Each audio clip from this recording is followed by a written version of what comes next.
तो हम लोग पढ़ रहे थे बंगाल विजय, और बंगाल विजय में हम लोग पढ़ चुके हैं प्लासी का युद्ध, और आज हम लोग पढ़ेंगे बक्सर का युद्ध।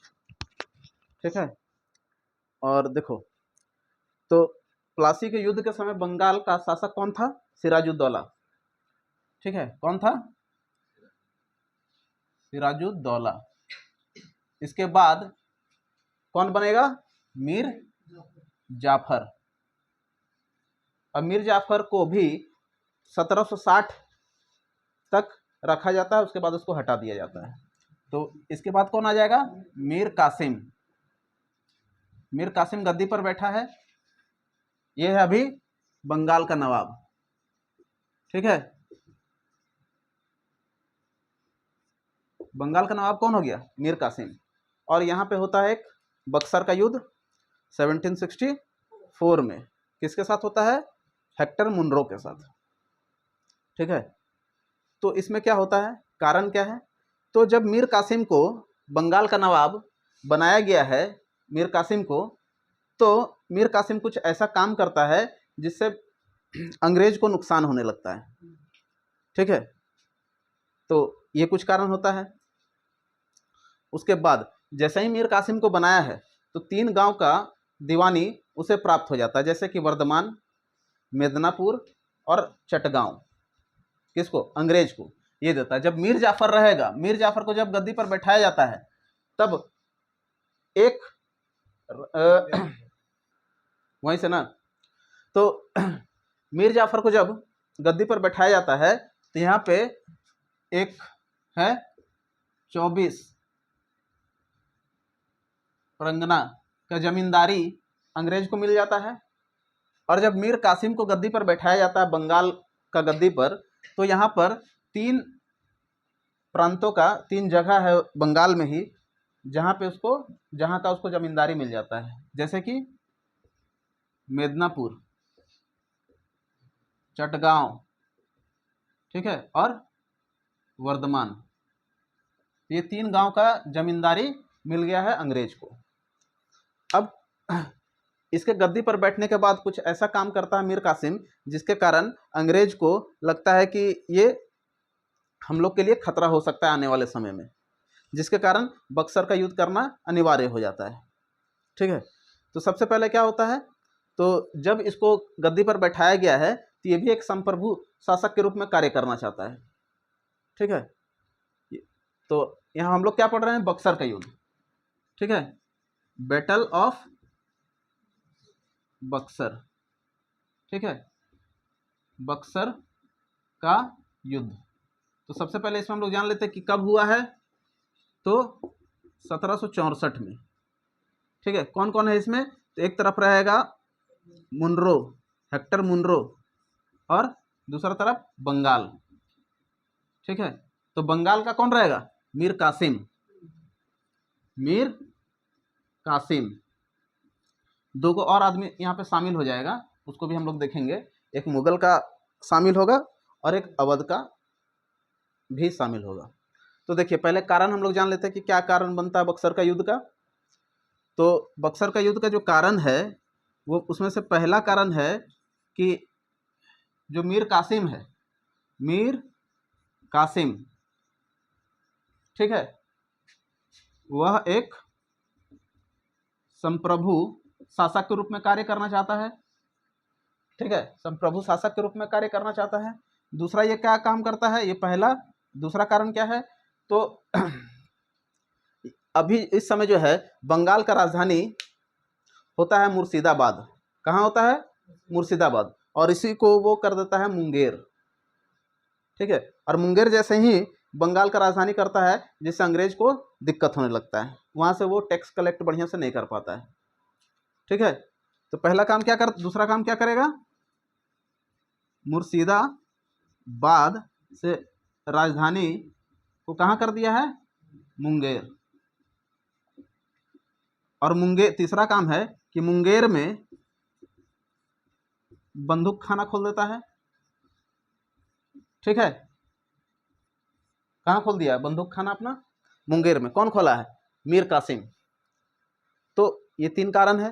जिसके कारण क्या होता है, अंग्रेज को अपना लगता है कि हो सकता है कि कभी भी लोग आगे बढ़ सकता है और अंग्रेज पीछे हो सकता है। चौथा जो कारण यहाँ पे बनेगा वो क्या है, तो एक अंग्रेज का ही एक सहयोगी था जिसका नाम था राम नारायण, ठीक है। और ये एक जमींदार था, कहाँ का, पटना तरफ का। क्या नाम है इसका, राम नारायण। और नाम नारायण का हत्या कर दिया जाता है, और ये हत्या किसके द्वारा किया जाता है, मीर कासिम के द्वारा, ठीक है। हत्या या सजा भी लिख सकते हो। तो और ये क्या है, तो अंग्रेजी सपोर्टर है। तो अंग्रेजी सपोर्टर का हत्या कर दिया, मुंगेर में बंदूक खाना खोल दिया, ठीक है। मुर्शिदाबाद से राजधानी अपना मुंगेर कर लिया है। उसके बाद मीर कासिम एक संप्रभु शासक के रूप में कार्य करना चाहता है। और एक जो कारण यहाँ पे बनेगा वो एक कारण ये होता है कि ये भी जो अंग्रेज लोग जो टैक्स वसूल करता था दस्तक के रूप में, जो दीवानी उसे प्राप्त था, उसका भी ये लोग क्या करता है, तो ये आवाज़ उठाता है कि आप अंग्रेज, आप इसका दुरुपयोग कर रहे हैं। किसका, दस्तक का, ठीक है, दस्तक का दुरुपयोग, ठीक है। दस्तक का दुरुपयोग किसके द्वारा किया जा रहा है, अंग्रेज के द्वारा, ठीक है। अब इतना कारण जब होता है तब यहाँ पे अब स्टार्ट होगा बक्सर का युद्ध, क्या कि कारण हो चुका है। हाँ, क्या पटना हत्याकांड यही है, राम नारायण का हत्या, पटना का ही एक व्यक्ति था, अभी बताए ना। तो अब देखिए, अब जो मीर कासिम है ये जाता है मुगल के पास। किसके पास, मुगल के पास, ठीक है। और मुगल में उस समय कौन था, बोलो, शाह आलम द्वितीय। कौन है मुगल में, शाह आलम द्वितीय, शाह आलम द्वितीय। उसके बाद और एक जाता है अवध के पास। अवध के पास कौन है, शुजाउद्दौला। अब ये तीनों से ये मिल गया और यहाँ पे बक्सर का युद्ध हो जाता है, ठीक है। तो बक्सर का युद्ध होने से पहले ये लोग बात करना चाहता है कि बात करके हम लोग उस चीज़ को सॉर्ट आउट कर सकते हैं, लेकिन वो चीज़ सॉर्ट आउट नहीं होता है, ठीक है। और अंत में बक्सर का लड़ाई हो जाता है। और बक्सर का लड़ाई कोई प्लासी का युद्ध के जैसा नहीं था कि एक छोटा सा झड़प था, इसमें एक युद्ध होता है। और युद्ध में क्या होता है कि ये मुनरो वाला तरफ जीत जाएगा, ये क्या हो गया, जीत गया है, और ये तीनों हार गया, ठीक है। अब हार गया तो अब अंग्रेज क्या करेगा, ये तीनों के साथ अलग अलग संधि करता है, ठीक है। क्या करता है, तीनों के साथ अलग अलग संधि। और ये युद्ध कब हुआ है, 1764 में। तो जैसे ही ये तीनों हारेगा और तीनों हारने के बाद एक संधि होगा जिस संधि का नाम होता है इलाहाबाद का संधि, और ये संधि 1765 ईस्वी में होता है। और 1765 में इलाहाबाद के संधि में ये तीनों के साथ अलग अलग संधि किया जाता है। तो उसको भी हम लोग देखते हैं, आप लोग इसका स्क्रीनशॉट ले लीजिए और हम लोग इसको मिटाते हैं। तो अब हम लोग क्या देखेंगे, इलाहाबाद का संधि, ट्रीटी ऑफ इलाहाबाद। तो बक्सर का युद्ध स्क्रीनशॉट आप लोग ले लिया और तुम लोग भी अपना घर जाके देख लेना। अब क्या होता है, इलाहाबाद की संधि ये कब होगा, 1765 में। 64 में युद्ध हुआ है किसका, बक्सर का। और एक साल के बाद इलाहाबाद का संधि हुआ है, और इलाहाबाद का संधि तीनों के साथ होगा। तो सबसे पहले हम लोग संधि बंगाल में देखते हैं, बंगाल के साथ, ठीक है। तो बंगाल में कौन था, मीर कासिम है, और इसके साथ जो संधि होगा अंग्रेज का,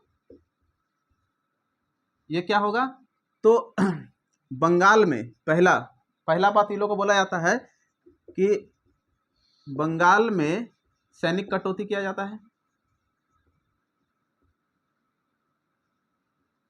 ठीक है। सबसे पहला काम क्या किया, सैनिक को कम कर दिया है बंगाल में। दूसरा काम क्या करता है, तो बंगाल का दीवानी प्राप्त कर लेता है, ठीक है। क्या किया है, बंगाल का दीवानी प्राप्त कर लिया। ये दो काम होता है बंगाल के साथ जो संधि होता है उसमें। दूसरा जो है वो किसके साथ संधि होगा, दूसरा संधि जो है उसको लगाओ और गेट लगाइए दो। दूसरा संधि जो है वो होगा अवध के साथ। तो अवध और अंग्रेज, तो इसमें जो है अवध के साथ, अवध से 26 लाख रुपया लेता है। कितना? 26 लाख रुपया अंग्रेज ले लिया, पहला काम। दूसरा काम क्या करता है? अवध से इलाहाबाद और कोरा, दो क्षेत्र इलाहाबाद और कोरा अंग्रेज ले लिया, दोनों ये ले लिया है, ठीक है। तीसरा काम क्या करता है? तो अवध में एक सैनिक टुकड़ी रहेगा, ठीक है, किसका? अंग्रेजी सैनिक टुकड़ी रहेगा अवध में, ठीक है, जो अवध का देख रेख करेगा, और जो सैनिक टुकड़ी है उसका वेतन कौन देगा? अवध देगा, ठीक है। ये सैनिक टुकड़ी है किसका? अंग्रेज का, लेकिन इसका पेमेंट कौन करेगा? अवध करेगा। तीसरा किसके साथ किया जाता है ये संधि?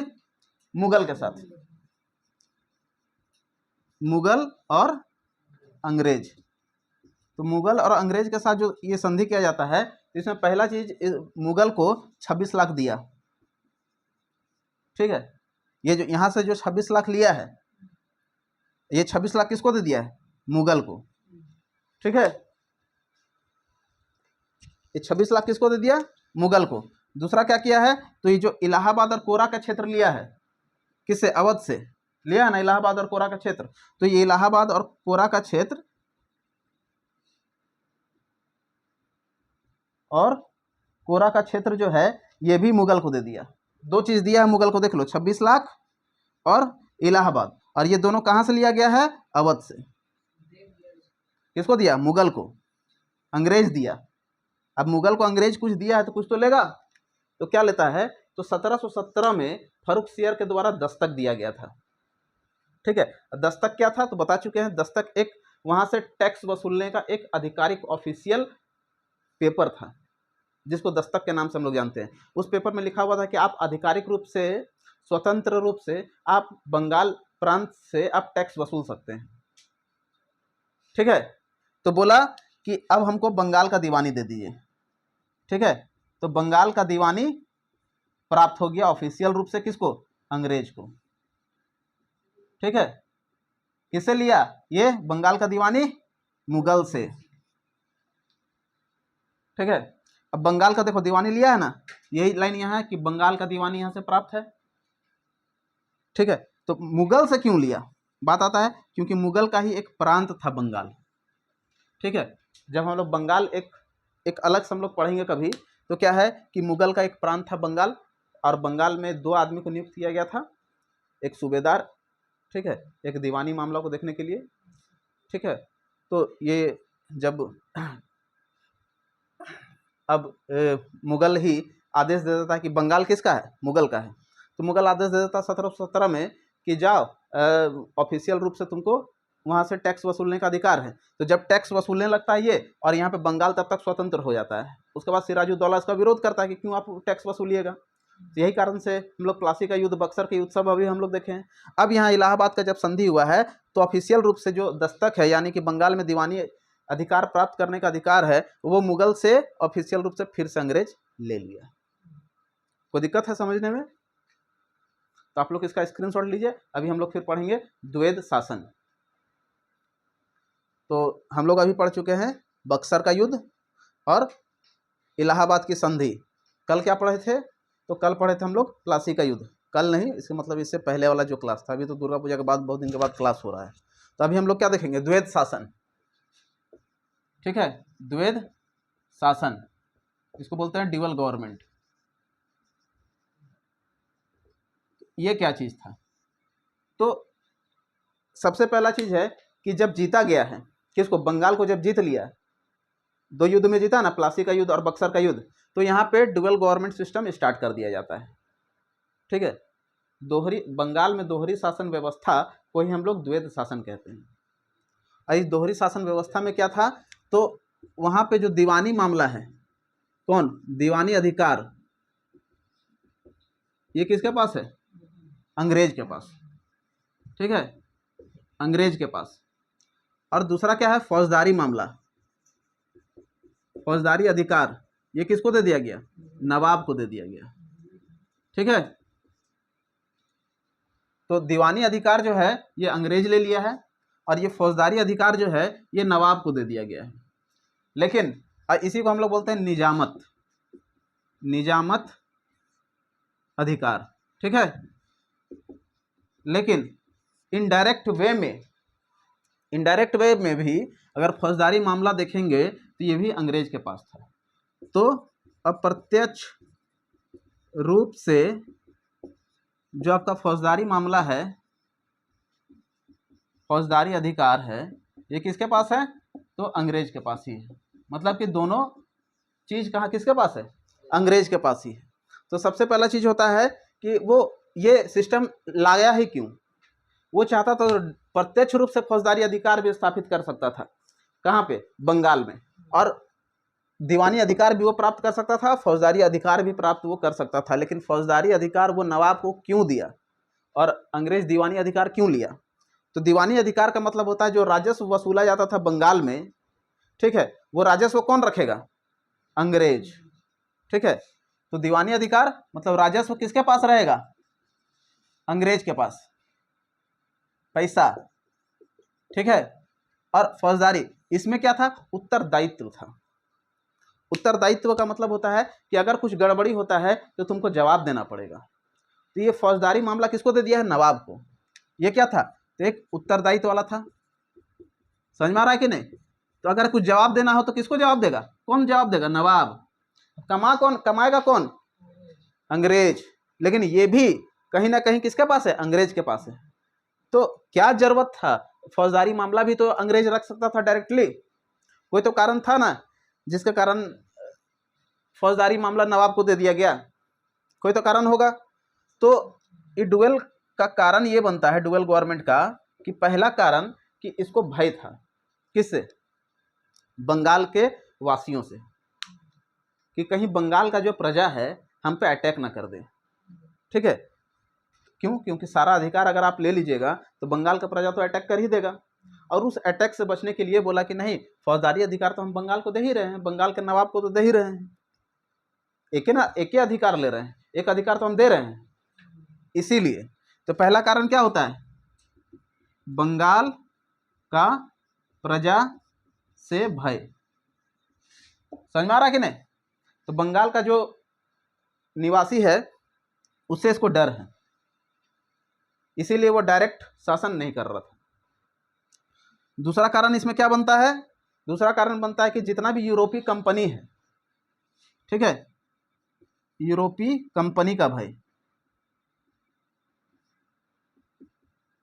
तो हो सकता है कि अगर ऐसा कर देगा तो बंगाल वाला आदमी तो और ज्यादा आक्रोश हो जाएगा ना। तो हो सकता है कि यूरोपीय कंपनी के साथ मिलके वो अंग्रेज पे अटैक कर दे, जिसके कारण ये भी एक डर था। तीसरा था कि अभी अंग्रेज जो है एक नया कंपनी था। क्या था?